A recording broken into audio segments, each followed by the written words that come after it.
Hey guys, so this is the Vintage Coach marble bag. It's a smaller drawstring bucket bag style with a nice long crossbody strap. So here's a close-up of what the bag looks like. It does have a drawstring closure here up top, and here's what the sides look like and the back.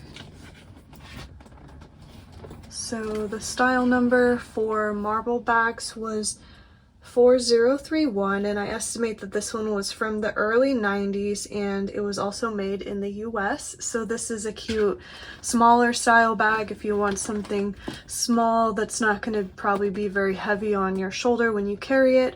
This is definitely a good option, and I would say it's probably not something that you would see a lot of.